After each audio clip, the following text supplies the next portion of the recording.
Spoilers and offensive content to come. This is Keijo, episode 12, The Heated Battle's Rear End. And this is our review of that episode. We are Carlos and Dave Anime. We're the best damn anime review show on the internet.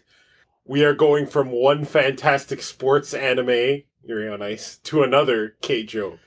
Will Keijo, in its 12th episode, deliver to us a similar level of mastery on Yuri on Ice? Only time will tell. Except it's time to watch it right now. Much like Split Hairs, she has a split personality. Let's analyze that a little bit. Much like Split Hairs, of which have never been seen or even referred to in this show, she has a split personality. I guess that's the analysis, isn't it? That's done. Well, I asked this last time. Would it be professional for me to just walk off this fucking show? Oh, there goes the ninja. Sorry, the samurai. There goes Fem Kenshin. The correct name is Batosai the Butt Slayer. Right. Forgot you came up with that. Carlos. You know what? What? Dave? We just saw a boob buff. Yeah, Racupressure, as the sub is telling us. Dave? What do you... I have no strategic kind of excuse for this, because acupuncture and acupressure are bullshit.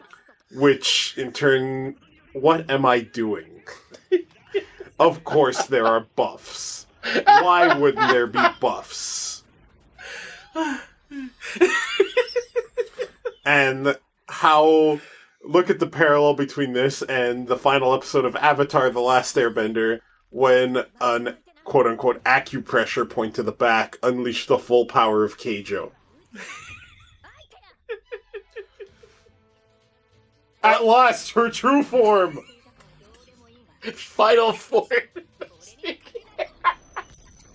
She literally just take the bow out of her hair and put it around her neck. What the fuck? This is not a final form. This is the final form. The same way those two idiots in the last episode getting into the same one swimsuit was a fusion. I didn't think you'd forget that one. You even linked to that Facebook. Fusion attacks. Okay. We've seen a lot of good beam battles over the years of anime. Vegeta's Gallic Gun versus Goku's 4 times Kamehameha. And so forth in that fashion. And now, Boop Shockwave versus Boop Shockwave 2016. What a time to be alive. Carlos, she just tagged in. With her nipple. Because... By bouncing her boob, she just tagged in. What if Navi from Zelda, what if that's what she used to communicate, made your right nipple glow, and then your boob went boop, boop? I would accept that. She shut the fuck up. I honestly think it would have made that game a lot better. But I'm also one of those rare people who was not terribly impressed with Zelda 64. You know, her friend's father there has got to be like, what the fuck have I been training for when I can't do energy waves, but these girls can? I like to think that maybe he can, but this whole time he's thinking, uh-oh, I think I really like this.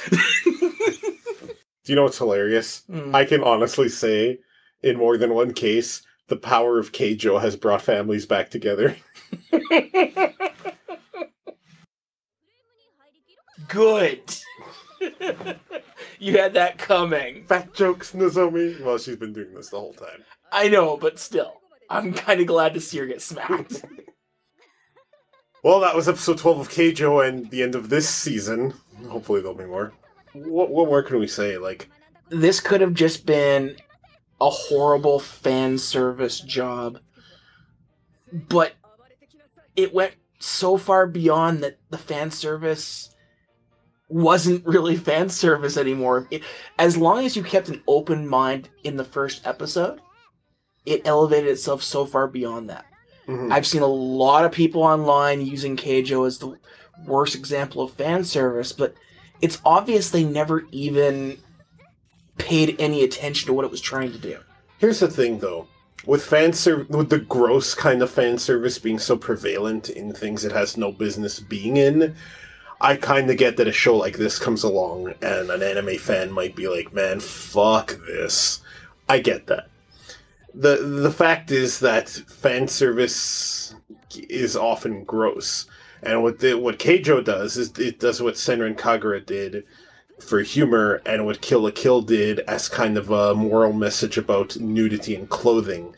Is it kind of takes this concept of showing skin and it kind of tries to base the show around it in a way that's actually kind of thoughtful. And in this case for humor, because the show is a comedy as far as I'm concerned. They play straight and do almost shonen show type things Yes. with what should be fan service bait, but ends up just being the tools in their repertoire. Yeah. And in a way, it is kind of a message about fan service. It's kind of going, man, if you're going to do fan service, at least fucking try.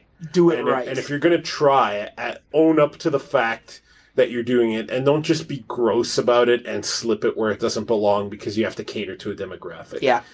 And I think that that's the thing about Keijo, is that this is ultimately a fun comedy about that. It's not going to be everyone's cup of tea, but any intellectual pile of shit who looks at it and goes, man, the anime sucks because of Keijo, they actually never understood anime, or probably a lot of fiction, period. That said, if someone does look at it and the idea of it is just so grotesque to them because fan service is admittedly far too prevalent and they just don't want nothing to do with it, I understand. I understand completely. Sure. Anything more to say about Keijo? I'm betting the writers of this had lots of fun coming up with move names. Mm-hmm. And I'm wondering if the move before the move name came first, or whether they just came up with the move name and said, okay, well, this is what we want to happen. Mm-hmm. And went with that. Because the characters in the show were very well done. Character growth occurred in this. Yeah, somehow.